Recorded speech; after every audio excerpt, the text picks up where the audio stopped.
Bueno, muchas gracias a todos. Vamos a empezar. Primero una pequeña introducción sobre Satellogic, que además lo han mencionado esta mañana. Es una empresa argentina que tiene sede en Barcelona desde hace poquito, donde hemos ubicado el departamento de Data Science.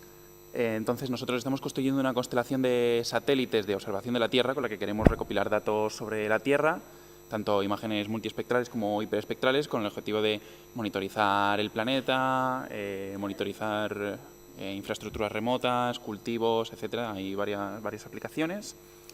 Yo pertenezco al departamento que se encarga de ingestar todos estos datos, almacenarlos, hacer APIs para que los usuarios puedan acceder a ellos, etcétera. Estamos contratando, podéis consultar nuestra página web. Antes de que alguien lo pregunte, desde Satellogic, que no lo menciono en esta charla, pero tenemos un conjunto de datos que hemos abierto, que lo hemos llamado Open Impact, con imágenes hiperespectrales de varios puntos del mundo que se pueden descargar libremente. Está también en nuestro GitHub. Son varios gigas de datos. Colaboramos, hay pull requests nuestros en Fiona, Rasterio, Shapely, un montón de proyectos. Estamos colaborando con GDAL también. Así que técnicamente no somos sanguijuelas del software libre, ¿de acuerdo?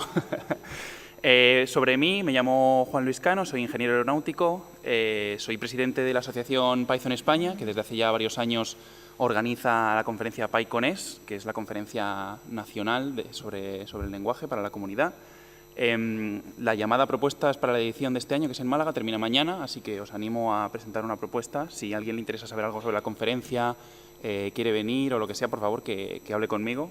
Estaré hoy y mañana. Y bueno, como decía, soy ingeniero de software en Satellogic y, por supuesto, defensor del software libre e entusiasta de Python. Entonces, una introducción de por qué hemos creado Telluric, por qué pensábamos que hacía falta. En la empresa somos usuarios de Python y tiene una fuerte orientación hacia el mundo del desarrollo de software. La mayoría de las personas que trabajan ahí son programadores y tenemos la vocación de automatizarlo absolutamente todo porque queremos escalar todo lo posible. Así que elegimos Python como nuestro lenguaje de referencia. Python es un lenguaje de propósito general, que seguro que varios de vosotros ya conocéis. Permite acceso a bases de datos geoespaciales, entrada y salida de datos, procesamiento, visualización, muchísimas cosas. Sin embargo, el ecosistema Python a veces es un poco difícil de navegar. Aquí hicimos una pequeña visualización de cuáles son algunas bibliotecas relevantes. Se puede ver NumPy aquí en el centro como parte importante del ecosistema, pero también Shapely, Rasterio, ahora voy a comentar un poco cuáles son estas bibliotecas. Aquí un poco el clúster de la visualización, aquí se ve GeoPandas, que depende de Pandas, son algunas de las bibliotecas que se pueden usar. La mayoría de estas bibliotecas lo que hacen es ser una capa de alto nivel por encima de una biblioteca o de un software ya existente. Aquí he hecho una tablita resumen. Por supuesto, todos o mucha gente conocerá GDAL. De la parte GDAL que se encarga el procesamiento de imágenes, hay una biblioteca en Python que se llama Rasterio, que sobre todo desarrolla la gente de Mapbox. De la parte de GDAL, que se llama OGR en realidad, que es más para la parte vectorial, hay otra biblioteca que se llama Fiona, y también tenemos Shapely para las geometrías y PyProg para las proyecciones, bueno, como una selección de las bibliotecas que tenemos. Entonces, estas bibliotecas funcionan muy bien, cada una de ellas tiene como su parte, su papel dentro del ecosistema. Siguen un poco la filosofía Unix, ¿no?, de hacer una sola cosa y hacerla bien, con lo cual son reutilizables, son muy fáciles de combinar entre sí, son bastante ligeras también, con lo cual uno también puede elegir, dependiendo de la aplicación, cuál usar o cuáles usar. Pero las desventajas que nosotros veíamos cuando empezamos con este proyecto es que todavía se trabaja a un nivel de abstracción muy... ¿Perdón? ¿No se ve bien? Pues es que no puedo hacer nada porque es un PDF. Ah, sí, puedo. Vale. Es que no soy de Mac. Listo. ¿Mejor? Gracias. Lo que veíamos es que se trabaja todavía a un nivel de abstracción muy bajo. La integración entre todas estas partes del ecosistema corre a cargo del usuario y entonces se pueden producir errores comunes del tipo errores con las proyecciones, de que se quiere cargar algo que está en WGS84 y en realidad se quería visualizar en Mercator, o en fin, problemas de este tipo. Cuando uno carga una geometría con Fiona, luego tiene que hacer las operaciones geométricas con Shapely, pero si uno quiere calcular el área, por ejemplo, pues tiene que reproyectar a una proyección adecuada. En fin, hay como todavía un trabajo manual que hacer, ¿no? Entonces, con la idea de eliminar este trabajo manual y ofrecer una API lo más simple posible, también para gente que no necesariamente tienen que ser usuarios de GIS, creamos la biblioteca Telluric. Entonces, bueno, el one-liner de Telluric, que lo he copiado de la documentación, es una biblioteca open source bajo licencia MIT, con lo cual es permisiva, commercial friendly, para manejar datos vectoriales y raster en una manera interactiva y sencilla. De manera que algunas de las características fundamentales que tiene son operaciones geométricas que respetan las proyecciones, lo que hablaba antes de calcular el área, etcétera. Entrada y salida sencillas para datos raster y vectoriales. Aquí la clave es sencilla, porque la gente que haya trabajado ya con Fiona, con rasterio, verá que a veces hay un poco de trabajo manual que hacer. La parte de visualización interactiva, que aquí no lo vamos a poder ver porque esto tristemente es un PDF, pero os animo a que consultéis la documentación porque se ve un poco los mapas interactivos. Voy a enseñar un poco cómo quedaría.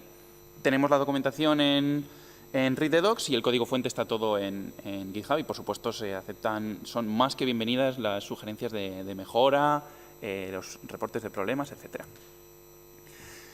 Estas diapositivas están hechas a través de un notebook de Jupyter, que a lo mejor algunos conoceréis, que es una interfaz interactiva para trabajar con Python. Digamos, es como una interfaz un poco diferente de cómo se suele trabajar con un entorno y un entorno de desarrollo integrado y un editor, etcétera, sino que es un poco más centrado en la visualización y en el código.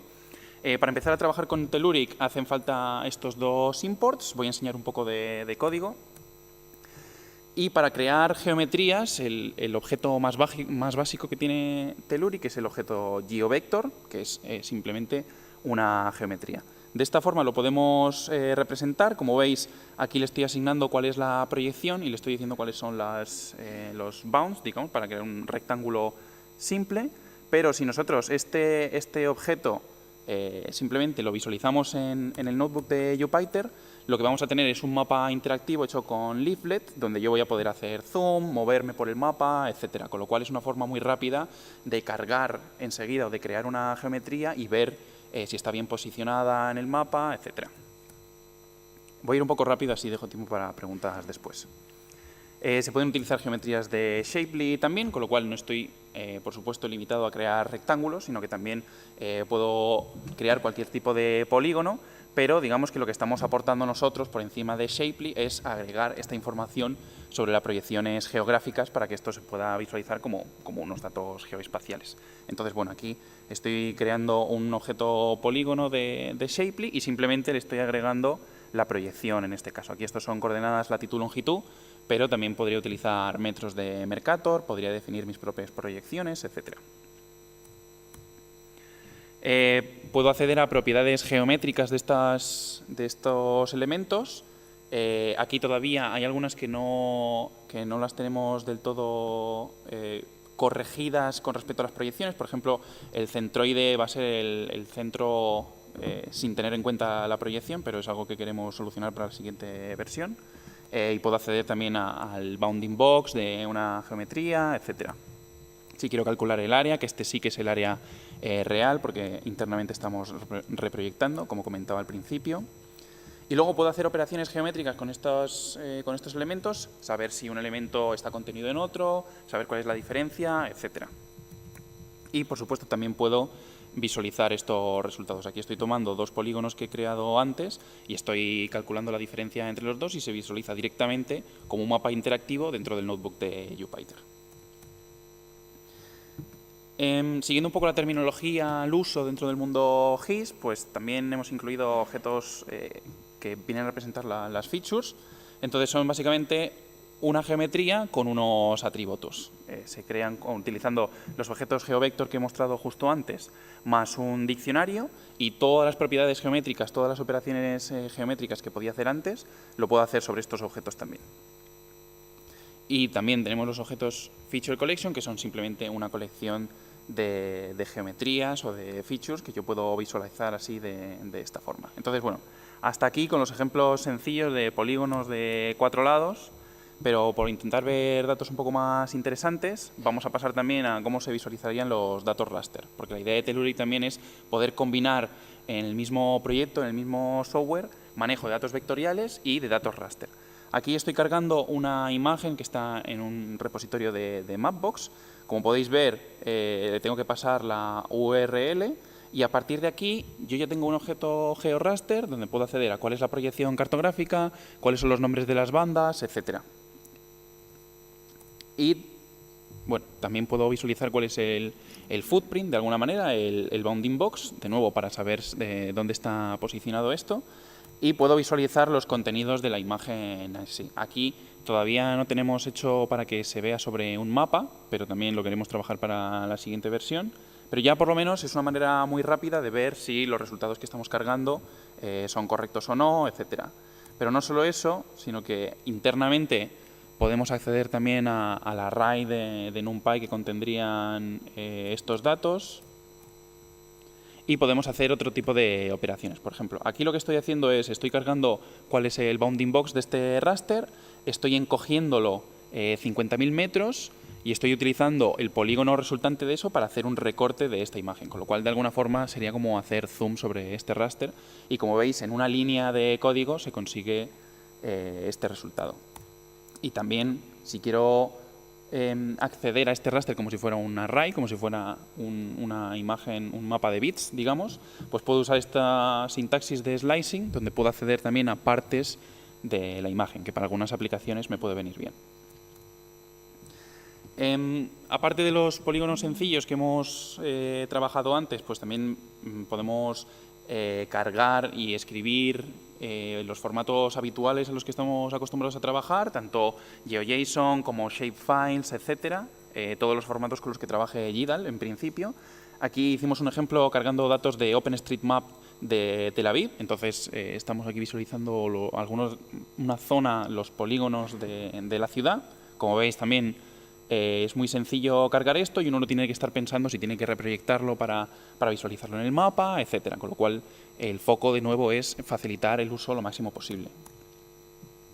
Y una cosa que necesitamos nosotros mucho para lo que voy a comentar a continuación, que es lo que llamamos rasterizar polígonos. Entonces tenemos funciones muy sencillas a las que le puedes dar la resolución en píxeles por metro, la proyección que quieres utilizar, una bounding box, etcétera, y te produce una imagen raster, que en este caso es un objeto GeoRaster, al que de nuevo puedo acceder a todas las propiedades que he tenido antes, puedo hacer un crop, etcétera, lo puedo guardar como un GeoTIFF y lo puedo utilizar para lo que crea conveniente. Ahora en las últimas diapositivas iré un poco a la zona de las aplicaciones, creo que voy a correr un poco. De hecho, me lo voy a saltar ahí directamente. Simplemente como comentario, estamos explorando una biblioteca que se llama Dask, que es para cálculo distribuido en Python. La gente que haya trabajado con Big Data y haya usado Spark, pues es un concepto parecido, pero con una filosofía más pythónica, vamos a decir, y con la idea de reutilizar todas las APIs y todos los objetos que ya conocemos de NumPy y demás, con una interfaz familiar, pero de manera distribuida. Entonces, Telluric está también preparado para este tipo de cálculos y nosotros, de hecho, lo estamos utilizando intensivamente. La aplicación fundamental que tenemos interna es para el departamento de Data Science, que ahora mismo incorpora no solo imágenes nuestras de Satellogic, de nuestros satélites, digamos, sino también imágenes de Landsat, Copernicus, cualquier otra fuente externa y también datos vectoriales tipo datasets del Instituto Cartográfico, etcétera, que luego se rasterizan. Ellos tienen sus algoritmos de inteligencia artificial con deep learning, etcétera, que emplean para extraer información, responder preguntas de negocio para los clientes, etcétera. También lo utilizamos para visualizar la cobertura de nuestros satélites, de forma, la imagen que he puesto al principio de todo es una visualización de las capturas del satélite, de forma que también nosotros internamente vemos cómo estamos usando los satélites, si el error de geolocalización de nuestras imágenes es grande o pequeño, etcétera. ¿Perdón? Sí. A futuro tenemos una lista pendiente de tareas que sigue creciendo, por supuesto. Queremos mejorar la visualización porque ahora mismo estamos usando Leaflet sobre raster tiles, pero va un poco lento para datasets grandes. Entonces estamos explorando vector tiles, que veo que es un tema que se está discutiendo aquí mucho en estas jornadas, así que estoy muy interesado en hablar sobre el tema. Queremos facilitar aún más la API, manejar mejor los casos límite, tipo polígonos en el antimeridiano, en los polos, etcétera, mejores y más operaciones geométricas avanzadas, buffering geodésico, etcétera, y alguna sorpresa que iremos sacando también. Entonces, nada más, espero que os haya resultado interesante y para lo que sea estaré dispuesto a contestar preguntas. Muchas gracias.